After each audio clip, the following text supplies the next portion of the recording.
Let's get started. So, folks,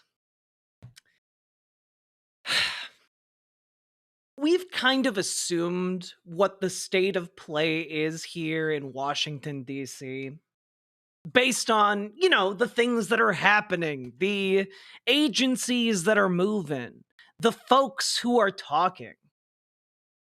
And we've assumed, and the Trump administration has straight up said, that Elon Musk is in charge of DOGE. That the Department of Government Efficiency, a department that does not exist and is illegal because, again, not something that the president can unilaterally do. But we've assumed that Elon Musk was in charge of it. And that is apparently not true. So who runs DOGE? And if it's not Elon Musk, who is it? Now, obviously, my assumption here is that they're just lying and causing chaos to stir the pot. But there are actual, concrete legal consequences to who is in charge of what in Washington, D.C. Okay? And, well, we got stories today coming out. Not even DOGE employees know who's legally running DOGE. Despite all appearances, the White House insists that Elon Musk is not in charge of DOGE. U.S. DOGE service employees can't get a straight answer about who is. Now, one might say, as I think is completely rational, that this is merely demonic lying, right? I think, and I read it a little bit differently. I read it as fear. I read it as fear.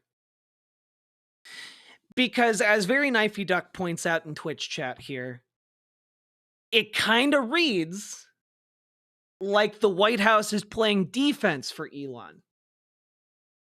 That they want to distance him from whatever is coming down the pipeline at DOGE. It reads to me like they do not have the amount of power that they are trying to project, and that they know that at some point here, the chickens are going to come home to roost. Okay? So that's, I think, a good sign. But this particular maneuver leaves a lot of questions. And in this vacuum, given the lack of answers, that lack of answers, the lack of clear leadership here, well, that gives the law some wiggle room. That gives the courts the option to kind of pounce on that, because this department that is illegal, that is gutting anywhere from 10 to 30% of the federal workforce, needs to be accountable to people. It cannot simply be that no one's in charge of it and it can do whatever it wants. That's not how a system works. Okay? So what's interesting here is that I think, and again, this is not I don't have insider knowledge or anything like that, but it's very, let me put it this way. This is a whole lot of wriggling if there is no problem for them. If there was no problem, Elon Musk would just be a special government employee in charge of DOGE. But now they're saying he's not. Okay? So Let's just take a look at Wired's reporting on this. President Donald Trump and Elon Musk have repeatedly affirmed Musk's leadership of the so-called Department of Government Efficiency. But according to a new court filing from the White House, the administrator of DOGE isn't Elon Musk, after all. Who is? No one knows. The White House won't tell the public. An administration lawyer has reportedly said he has no idea. And even people who work for the US DOGE service can't get a straight answer. On Monday evening, Joshua Fisher, the director of White House Office of Administration, claimed Musk wasn't actually in charge of the so-called department he championed for months. Fisher issued a sworn statement in a lawsuit brought by the state of New Mexico and 13 other Democratic attorneys general, accusing Musk of exercising authority beyond the scope of his role. Rather than serving as the DOGE administrator or an employer of DOGE at all, Fisher said, employee of DOGE at all. Fisher said Musk's formal role is senior advisor to the president with no greater authority than other senior White House advisors. So we have shifted his role entirely, you know? You think they heard Bannon? No, I don't think that they heard Bannon. But what I think may be happening here is that they're trying to create uncertainty and use that uncertainty to shield Elon Musk, at least for a time. Because obviously what he's doing is crazy levels of illegal. And what's really interesting here is that this happened. Well, this story came out 3:03 p.m. earlier today, right? And it comes right on the heels of reporting earlier this morning from Fortune, of all places. Elon Musk called Donald Trump about claims he was a puppet president, saying they're trying to drive us apart. Okay, if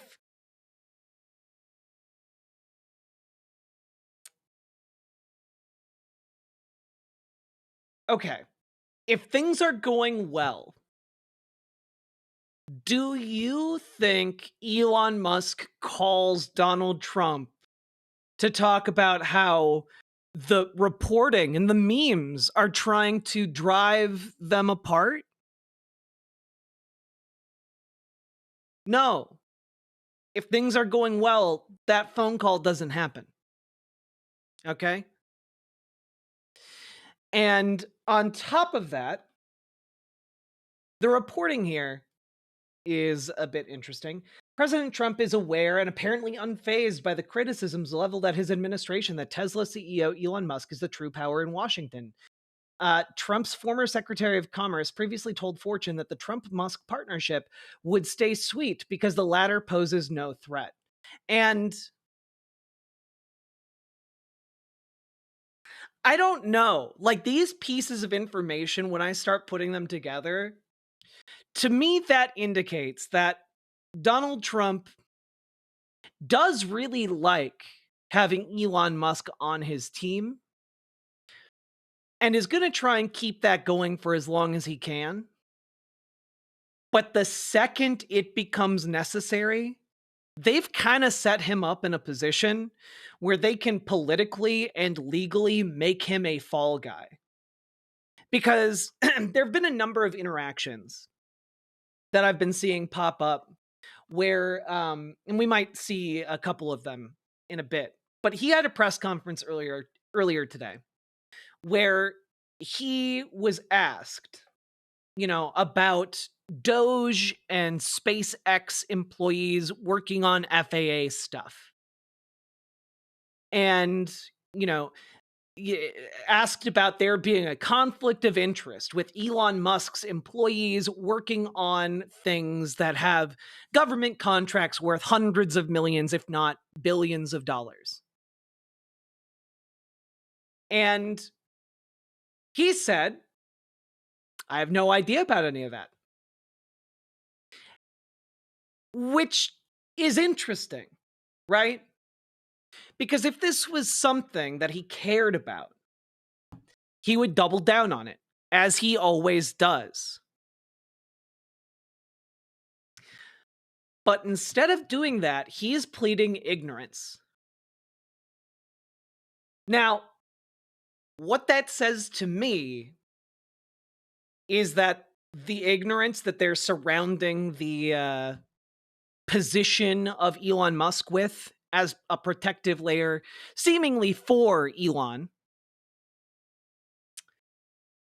I think is actually for Donald Trump. It's to keep them separate, plausibly.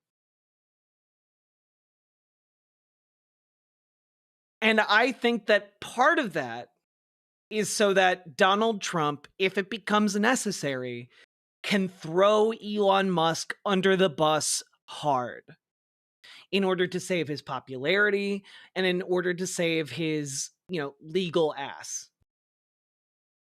And whether or not that will help him legally remains to be seen. It would certainly help him politically, given how much people hate Elon Musk. Okay? So we've got a really interesting situation here playing out. And yeah, it really does seem like we're moving towards something. I don't know what it is. Aren't there no legal options given what SCOTUS said last year? No, actually, there are legal options, specifically because while SCOTUS did give the president broad immunity, it's broad immunity in the confines of the Constitution. If if you are acting within the bounds of the Constitution plausibly, then yeah, as president, you have broad immunity. If you are outside of the bounds of the Constitution, as this administration is currently doing, then no, he does not have immunity from that. So what's interesting here is that we are in some fuck around, find out. Because guys, if they viewed themselves as untouchable, these are things they would not do. These are not the actions of people who are like, "Oh man, we're above the law. Nothing can stop us." They're trying to project that idea, but they are not actually free from that. Because if they were, they would not be doing the things that they're doing. Oh, I think they're absolutely setting up a SCOTUS fight, but it's a fight that's going to be in the courts. I think that there's probably internal pushback from Republicans saying you can't be doing the things you're doing. And largely that is going to be some kind of a check on what he can do.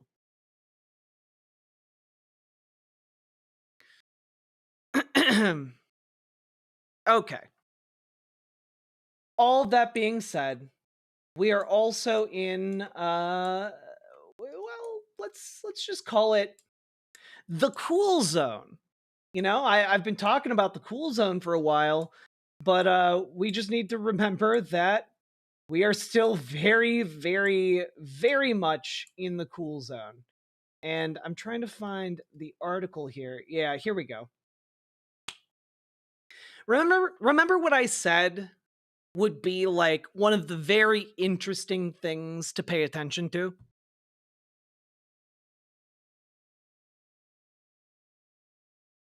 Remember that? Wait, Comatose, thank you for the 100 biddies, but also assassinating someone, as awful and as heinous as that would still be something plausibly under the purview of the president of the United States. Past presidents have ordered assassinations. It would still plausibly fall under that. What doesn't plausibly fall under that is directly violating the Supreme Court of the United States order. What doesn't follow from their order is stuff like, directly countering Congress. So there's a lot going on here. But all I'm trying to say is that there are limits on Isn't that Pete broad-ranging Postlewanik the guy that immunity. runs the country? He lasted it in 2016 and did it in 42 days, 6 hours, 30 minutes. I don't know. I don't know what you're talking about, Balthazar. Sorry. But thank you for the $10 super chat. That being said, do you guys remember what I said would be a very important moment for the cool zone? Do you guys remember that? Possibly one of the most pivotal moments for the cool zone?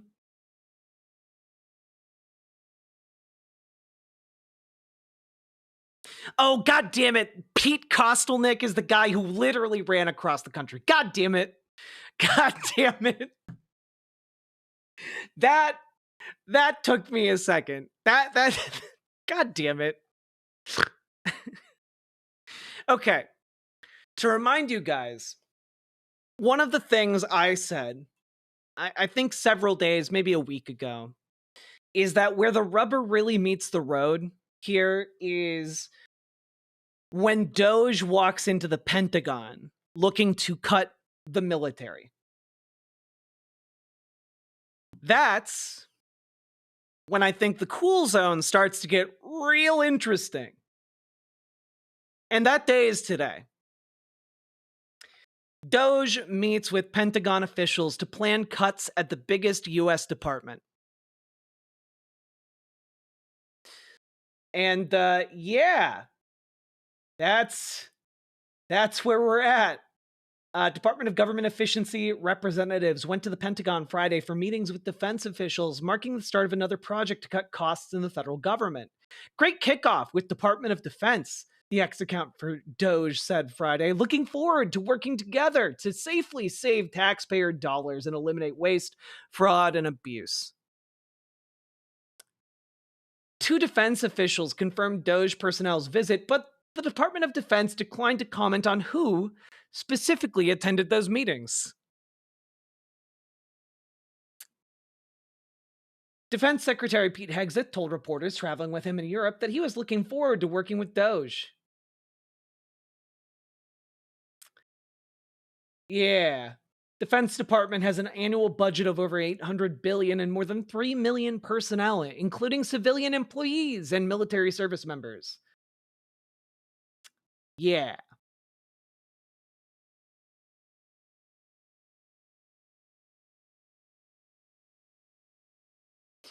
Where we can find billions of dollars, and he's right to say billions, inside the Defense Department. Every dollar we save is a dollar that goes to warfighters, and that's good for the American people.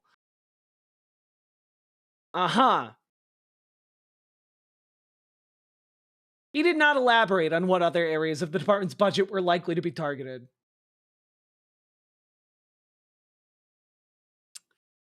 So, I'm gonna go out on a limb here and say that if you are just some guy unelected without the mandate of the masses, and you send a bunch of fresh college graduates and interns into the Department of Defense to start making cuts, that's not good for your health. Okay? It's just not. And I don't know for sure. And I joked about this on Twitter. Not Twitter, Blue Sky. Joked about this on Blue Sky. That, like, the second those DOGE employees walked through the doors of the Pentagon, like 11 different black sites across the globe whirled into activity. Okay? Like, I don't know that for sure, but, like, people don't like Elon Musk. They don't like DOGE. They don't like the cuts that are happening. Hey, remember those FAA folks who got fired the other day? The hundreds of them that got fired? Those included aircraft mechanics, people who do safety inspections. It included, air traffic controllers. And, you know, they're people who keep us safe. Planes from, say, having manufacturing defects that might cause them to flip over when landing. And I got a feeling that a lot of the people who work for the Department of Defense, for the military, are not really keen on these folks coming in and making, the hundreds of billions of dollars in cuts that they want to do.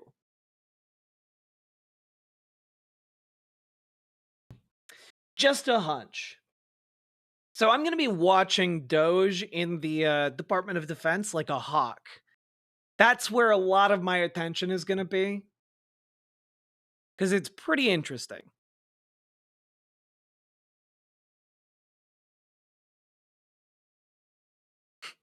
Elon's going to fire the whole military by accident. Do you know how funny that would be? Do you have any idea how funny it would be if Elon Musk tried to fire the entire military?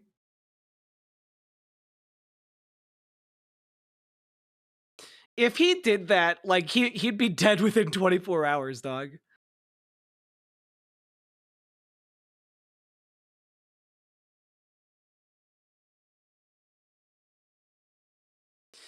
You've heard me talk about the end of Doge on Blue Sky? No, what are you talking about? Yeah, the CIA will lose the Doge inspectors.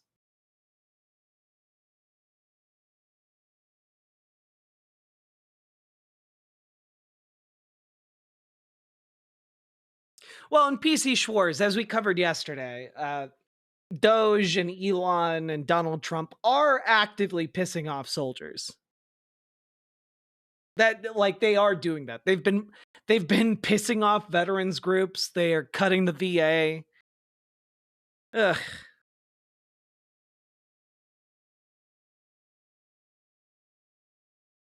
It's not going to go well for them. All I'm saying is we've been cursed to live in interesting times. And I think one of the most interesting parts about this coverage, right? One last thing. Most interesting part is that in this article, no one from the military actually says anything. No one from the actual military is quoted in this article. It is all either the official Doge account or two unnamed officials or Pete Hegseth. Okay? The amount of silence from the Pentagon on this is deafening.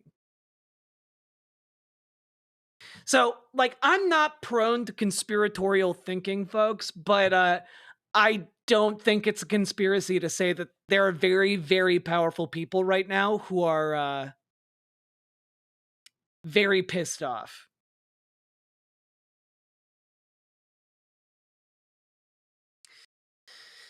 Paladin writes, Doge people have access to national secrets and no real background check. The closer these idiots get to the middle, the more likely they are that the only appropriate response is to sever them from freedom forever. True. Yeah. I mean, I have seen that. Yes. There is kind of a point where these people have too much compromise on the entirety of the American people. If one of those Doge people made a copy of the information from the treasury payment system, that alone would be something that our secret agents would pursue them to the ends of the earth in order to get back in normal times.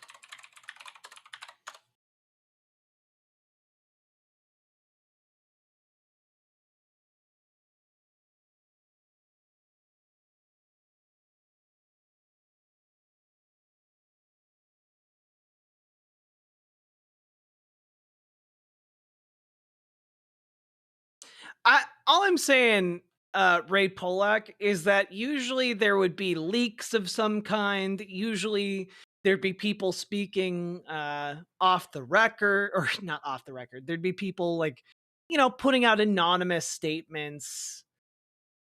It's just interesting, is all I'm saying.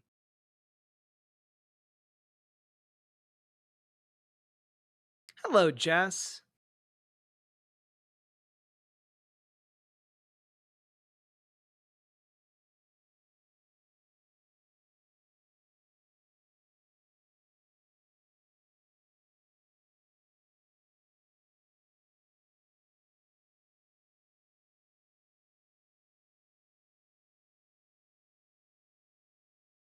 Well, yes, no, comatose. It is. They're going after the military because they want to get away with the greatest robbery in the history of the planet. Like they're going for all of the money, not just some of the money, all of it.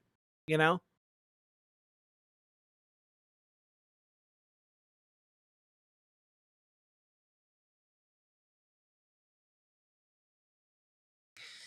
Yeah. So anyway, that's my five-head conspiracy theory is that the military is deeply unhappy, and if this continues for much longer, we're going to see some dramatic things happen.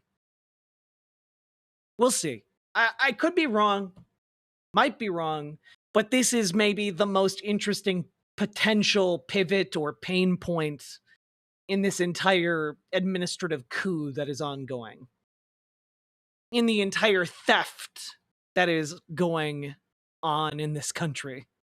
So, with that being said, let's wrap up the segment.